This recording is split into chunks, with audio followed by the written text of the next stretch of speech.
Every Sunday, Brian and Sarah Mills chop enough veggies to make a week's worth of salad lunches.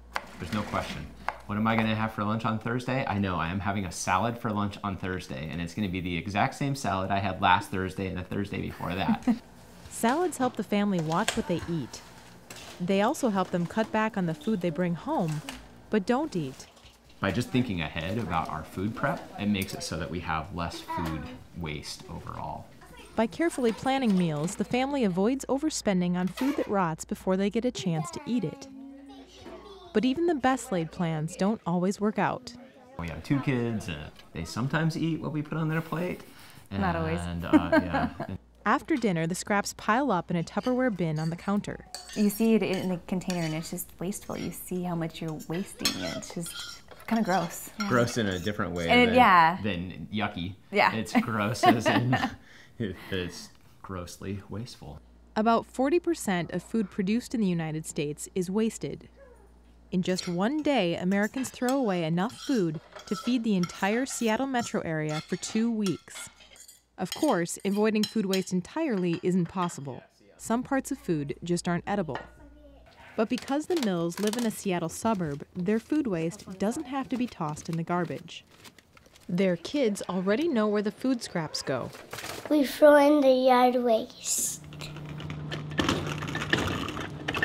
Seattle is one of the few major U.S. cities, along with Portland and San Francisco, to have curbside composting. But the program hasn't solved the problem.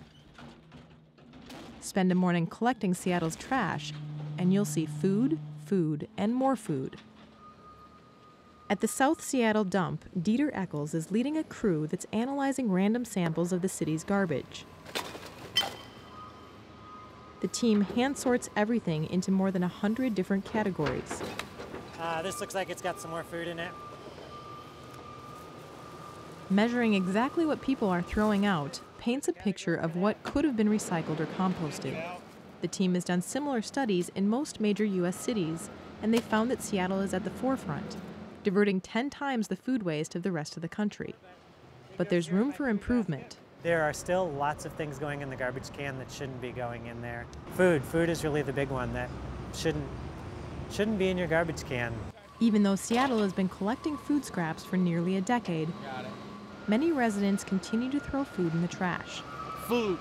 So much so that by weight, food still makes up about 20% of the garbage. When you look at it in a pile, it's a pretty small piece of the pile, but by weight, it's by far the largest single piece of the garbage is food. The Environmental Protection Agency estimates that nationwide, 36 million tons of food are thrown away each year. That's the equivalent of 7,000 dump trucks worth of food every single day. Only about 5% of that gets diverted from the landfill and turned into compost.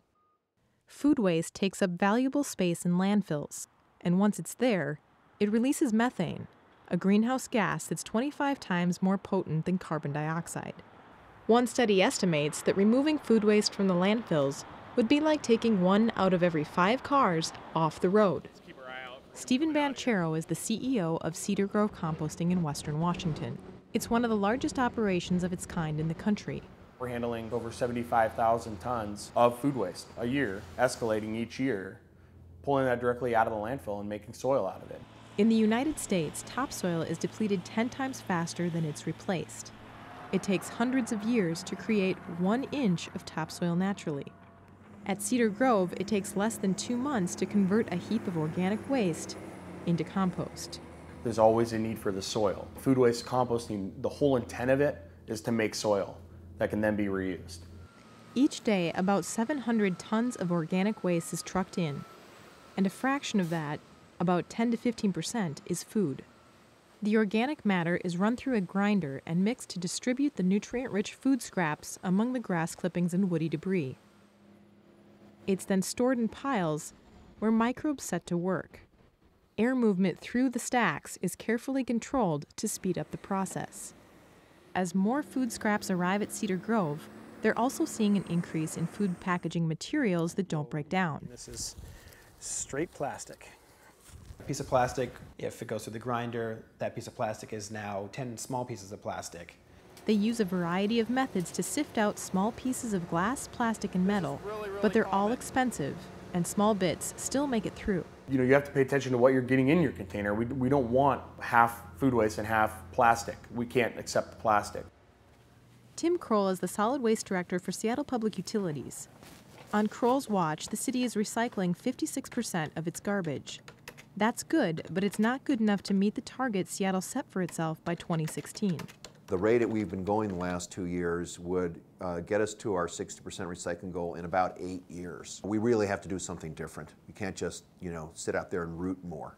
Seattle City Council recently voted to start cracking down. Starting in 2015, food waste and compostable paper will no longer be allowed to go in the garbage. Families who break the rules will be fined $1 whole. The fine, Kroll says, really isn't about the money. We're not out there to get a bunch of money on these fees. A single banana peel or apple core is not going to do it. We will pick it up and dump it, but we will leave a note that we're levying a $1 fee. The rules will go into effect in January, but garbage collectors won't start levying fines until July. You probably won't find the Mills family getting hit with a fine for shirking their composting duties. It's one of those things that it's just so simple, and why not? Is it really that much more difficult? Our 7 and 5-year-olds do it.